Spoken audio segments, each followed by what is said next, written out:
The morning of June 4th, 1942, dawned with deceptive tranquility over the vast Pacific Ocean. Admiral Chester Nimitz stood on the bridge of his flagship, studying the decoded intercepted messages that had arrived throughout the night. The Japanese were coming, and they were coming in force. What they didn't know was that the United States Navy was ready for them. 6 months had passed since the devastating attack on Pearl Harbor, and the Imperial Japanese Navy had seemed unstoppable. Admiral Isoroku Yamamoto, the architect of Pearl Harbor, now set his sights on Midway Atoll, a strategic speck of coral and sand that served as America's forward outpost in the Central Pacific. Yamamoto's plan was audacious: draw out the remaining American Pacific Fleet and destroy it in one decisive battle, clearing the path for Japan's expansion across the Pacific. The Japanese admiral commanded the most powerful naval force ever assembled in the Pacific. For aircraft carriers Akagi, Kaga, Soryu, and Hiryu formed the heart of his striking force,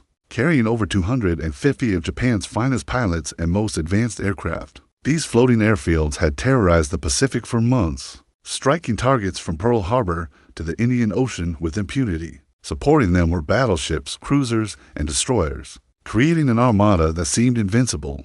But Yamamoto had made one critical error. He underestimated American code-breaking capabilities and the determination of a nation awakened to war. Lieutenant Commander Joseph Rockford and his team of cryptanalysts at Pearl Harbor had been working around the clock, piecing together fragments of intercepted Japanese communications. Through their painstaking work, they had discovered not just the target Midway, but also the timing and composition of the Japanese fleet.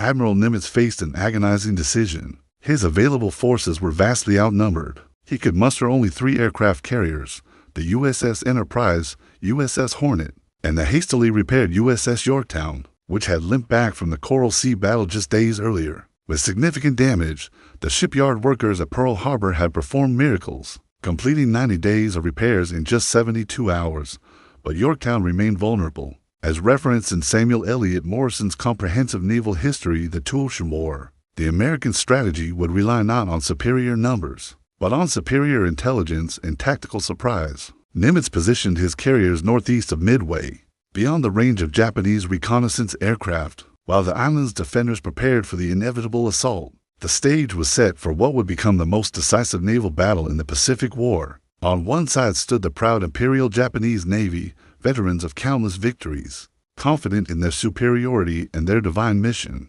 On the other waited the United States Navy, bloodied but not broken, carrying the hopes of a nation determined to turn the tide of war. The morning sun climbed higher, casting long shadows across the ocean. In a few hours, the fate of the Pacific would be decided not by the size of fleets or the courage of men alone, but by the collision of strategy, intelligence, and the unpredictable fortunes of war. The Battle of Midway was about to begin. At 0 for 30 hours on June 4th, 1942, the silence of dawn was shattered by the roar of aircraft engines. From the flight decks of 4 Japanese carriers, 108 aircraft lifted into the morning sky, their destination the sandy runways and defensive positions of Midway Atoll. Lieutenant Joichi Tomonaga led this first wave. His mind focused on the mission ahead, neutralize Midway's defenses, and prepare the way for invasion. The Japanese pilots were supremely confident. Many had flown combat missions since the beginning of the war, their skills honed by months of victory across the Pacific.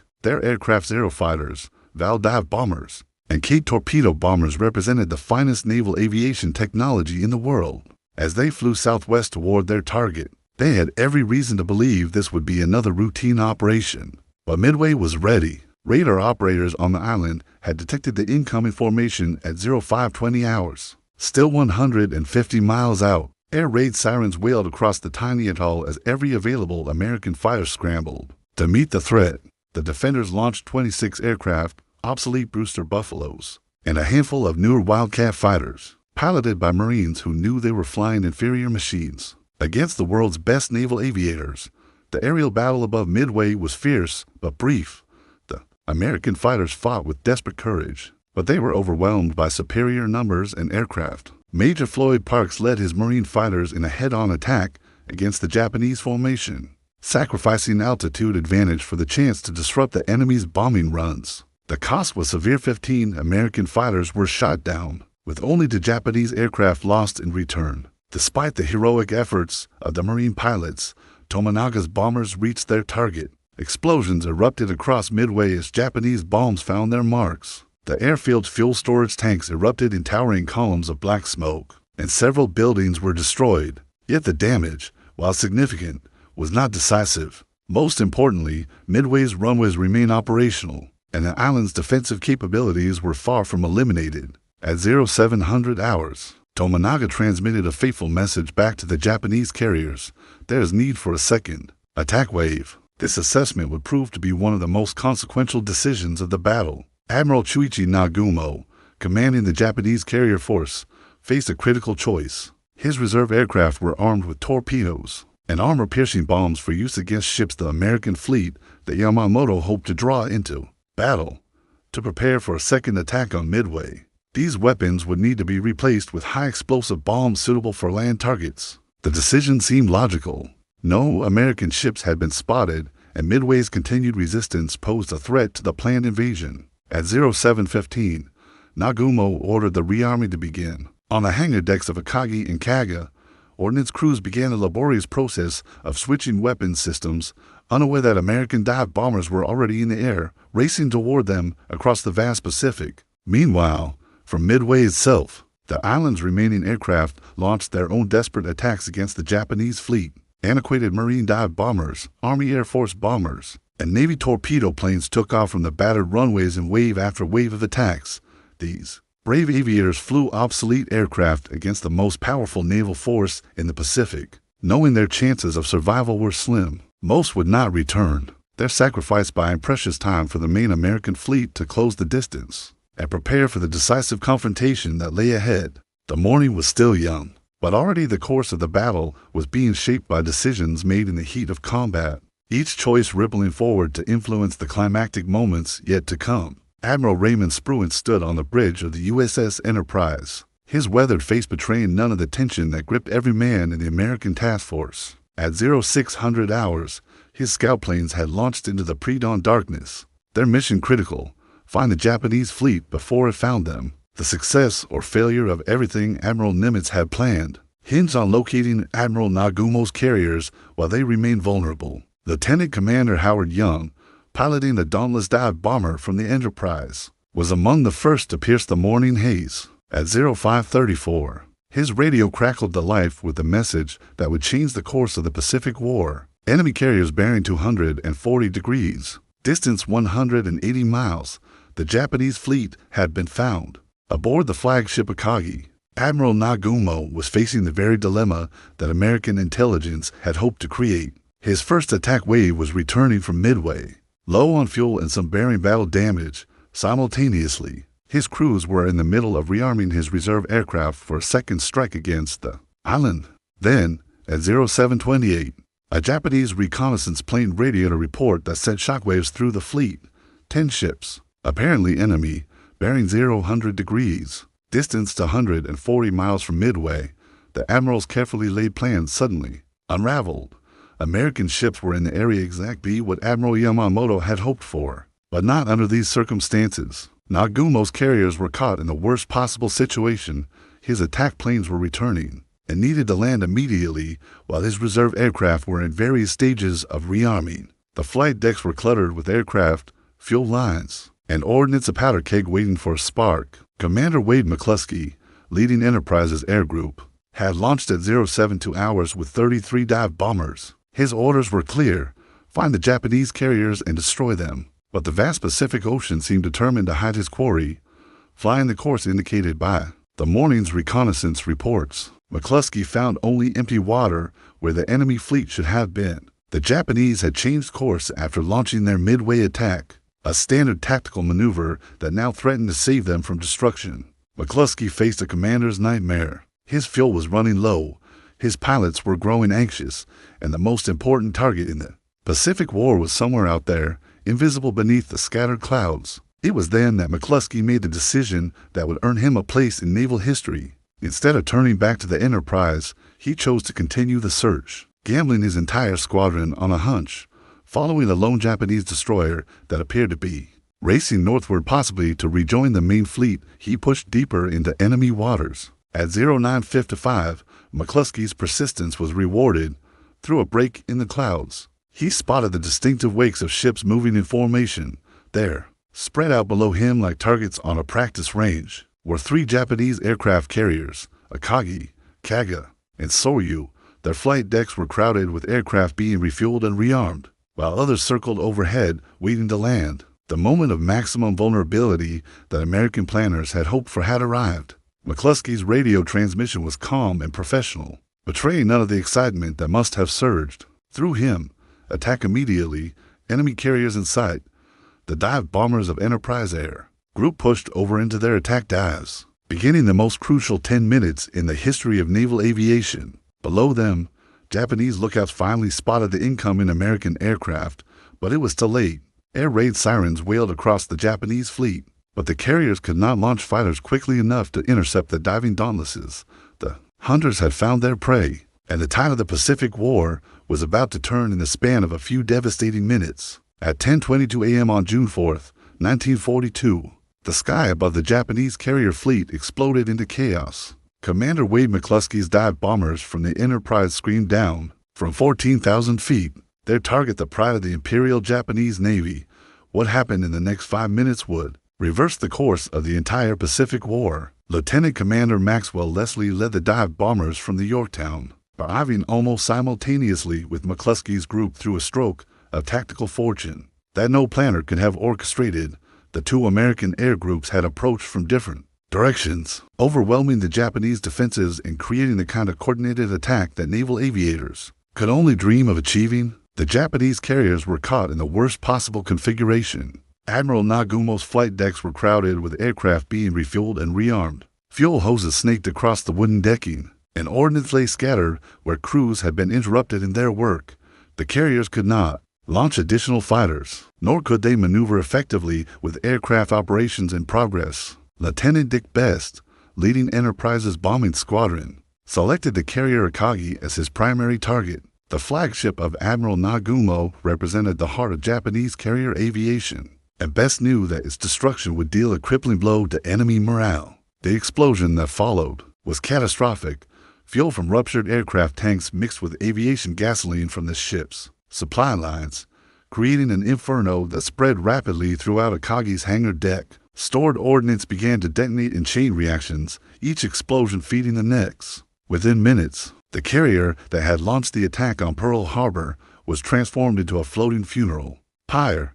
Lieutenant Commander Leslie's aircraft struck the carrier with 3 direct hits, igniting fires that quickly spread throughout the ship. The carrier's own ordnance added fuel to the flames, creating explosions that could be felt throughout the Japanese fleet. The ship's aviation gasoline storage, located dangerously close to the hangar deck, erupted in a series of explosions that lifted the flight deck itself. Pilots who had survived the morning's mission to Midway watched in horror as their floating home was consumed by fire. As noted in Walter Lord's definitive account, Incredible Victory, the timing of the American attack was nothing short of miraculous. Had the dive bombers arrived 30 minutes later, the Japanese carriers would have launched their own strike against the American fleet.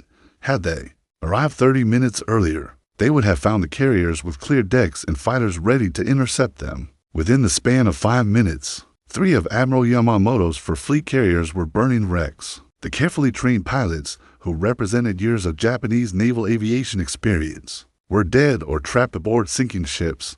The aircraft that had terrorized the Pacific for 6 months were reduced to twisted wreckage. Admiral Nagumo, standing on Akagi's bridge as flames engulfed his flagship, faced the bitter reality that his seemingly invincible fleet had been devastated by an enemy he had underestimated. The order to abandon ship would soon follow, but the psychological impact was already complete. The myth of Japanese naval invincibility, built through months of victory, had been shattered in less time than it took to drink a cup of coffee. Yet one Japanese carrier remained operational, and its commander was determined to exact revenge for the morning's disaster. The battle for Midway was far from over, and the final act would test American resolve just as severely as Japanese pride had been tested. In those 5 crucial minutes of devastation, Captain Tomio Kaku stood on the bridge of the carrier Hiryu, watching in stunned disbelief as 3 of his sister ships burned on the horizon. Black smoke rose in towering columns, marking the graves of Akagi, Kaga, and Soryu. The pride of the Imperial Japanese Navy had been reduced to flaming wreckage in a matter of minutes. But Kaku was determined that Hiryu would not share their fate without striking back. The Hiryu had been operating separately from the main carrier group, positioned to the north as part of Admiral Nagumo's defensive screen. This positioning, which had seemed routine hours earlier, now represented Japan's last hope for salvaging something from the disaster. Kaku ordered his remaining aircraft prepared for immediate launch, knowing that speed was now more critical than perfect preparation. At 10:58 a.m., Lieutenant Michio Kobayashi led 18 dive bombers and 6 fighters off Hiryu's flight deck. Their target the American carriers that had wrought such devastation. The Japanese pilots flew with the desperate fury of men who knew their nation's destiny rode with them. They had seen their comrades' ships burning. Now they would show the Americans that the Imperial Japanese Navy was far from finished. The USS Yorktown, commanded by Captain Elliot Buckmaster, had recovered her dive bombers from the morning's successful attack and was preparing for potential follow-up strikes. The carrier's radar operators detected incoming aircraft at 11:39, but the warning came almost too late. Kobayashi's bombers had approached low and fast, using cloud cover to mask their advance. Captain Buckmaster ordered damage control parties to work frantically to save his ship. The crew's training and determination paid dividends as they brought the fires under control and restored enough power to resume limited flight operations. Within 2 hours, Yorktown was making 20 knots and appeared capable of recovering aircraft, a remarkable testament to American damage control procedures. But Captain Kaku was not finished. At 1:15 p.m., he launched a second strike, 10 torpedo bombers and 6 fighters under Lieutenant Joichi Tominaga, the same officer who had led the morning's attack on Midway. Tominaga knew this would likely be a one-way mission. His aircraft had been damaged over Midway and was leaking fuel, but he pressed forward with the stoic determination that characterized Japanese naval aviation. The second attack on Yorktown was even more devastating than the first. Despite the efforts of American fighters and anti-aircraft gunners, the torpedoes struck the carrier's port side, causing massive flooding and knocking out all power. The ship began listing heavily, and Captain Buckmaster faced the agonizing decision to abandon ship to save his crew. As Yorktown's crew evacuated their wounded vessel, sliding down ropes into the oil-slicked Pacific, the carrier appeared to be sinking. Japanese reconnaissance aircraft reported her as such, and Admiral Yamamoto briefly considered whether this single victory might justify continuing the operation. But the mathematics of naval warfare were inexorable. Japan had lost 3 fleet carriers and most of their experienced aircrews, while America had lost 1 carrier that might yet be saved. The psychological impact on both fleets was profound. Japanese morale, which had soared with news of Yorktown's apparent sinking, remained fragile. The loss of 3 carriers represented not just ships and aircraft, but years of training and experience that could not be quickly replaced. American morale, despite the damage to Yorktown, remained high. They had achieved the impossible, defeating a superior enemy force through superior intelligence and tactical execution. Yet Hiryu remained afloat and dangerous, her captain determined to continue fighting until the last possible moment. The final chapter of the Battle of Midway would determine whether Japan could salvage anything from the disaster, or whether America would complete the destruction of the most powerful naval force in the Pacific. As the afternoon sun climbed higher over the Pacific battlefield, Admiral Raymond Spruance faced a commander's dilemma that would test his tactical judgment and nerve. 3 Japanese carriers lay burning or sinking, but intelligence reports confirmed that a 4th carrier remained operational somewhere in the vast ocean. The Hiryu had already demonstrated her striking power by severely damaging the Yorktown. Now she had to be found and destroyed before she could escape or launch another devastating attack. Lieutenant Samuel Adams, piloting a scout bomber from the Enterprise, had been searching the northern quadrants since early afternoon. At 2:45 p.m., his persistence was rewarded when he spotted the distinctive silhouette of a Japanese carrier with escorts steaming northwest at high speed. Adams' radio message was terse but electric. 1 carrier to battleships, 3 cruisers. For destroyers, course 320 degrees, speed 25 knots. Aboard the Enterprise, Lieutenant Earl Gallagher received orders to lead the strike against this final target. 24 dive bombers launched from Enterprise and Hornet, their pilots grimly determined to complete the destruction of the Japanese carrier force.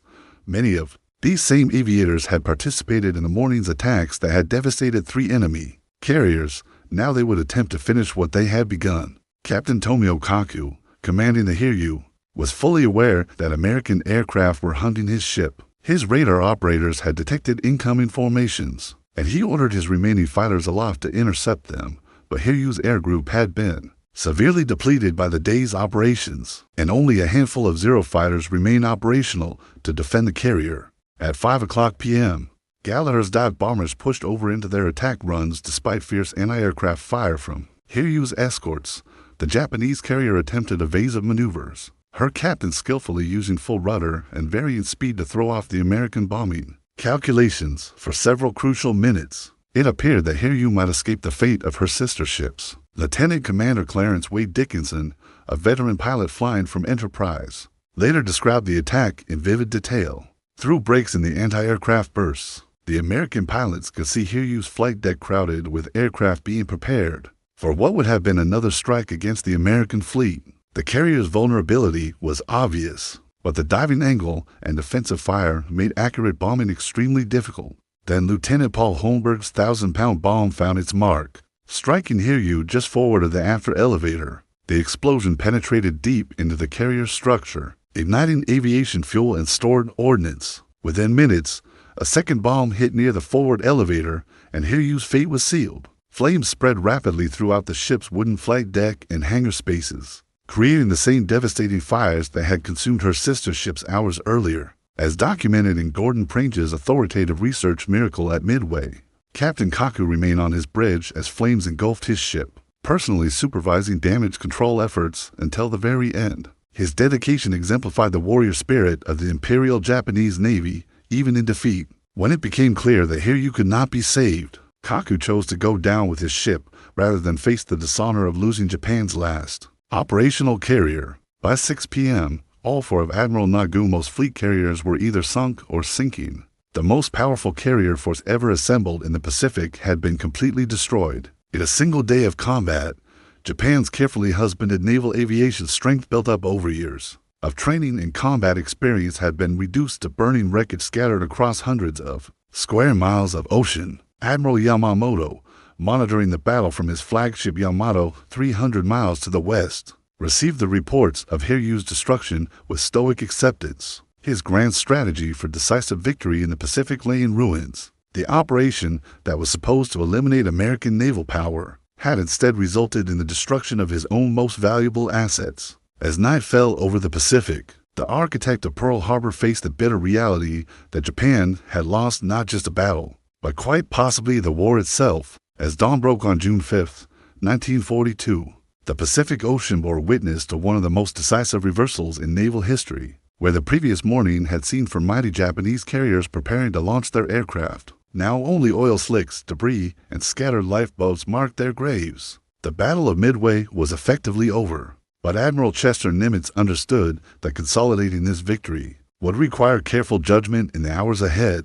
Admiral Yamamoto, commanding the Japanese fleet from his flagship Yamato, spent the pre-dawn hours grappling with a decision that would define Japan's future. In the Pacific War, his remaining forces still outnumbered the Americans in battleships and cruisers, and he briefly considered pressing forward with a surface engagement. However, without air cover from his lost carriers, such an attack would be suicidal. At 0:55 a.m., he transmitted the order that marked the end of Japan's offensive dreams.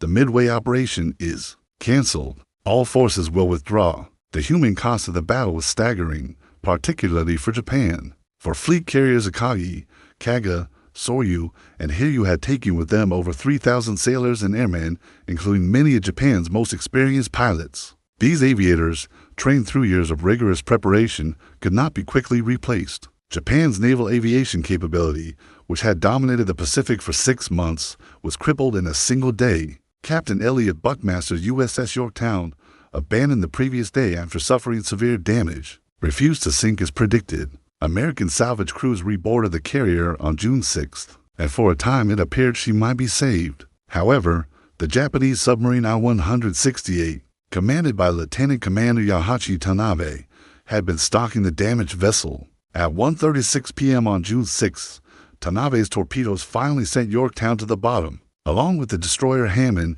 that had been assisting in salvage operations. Yet even this final Japanese success could not diminish the magnitude of their defeat.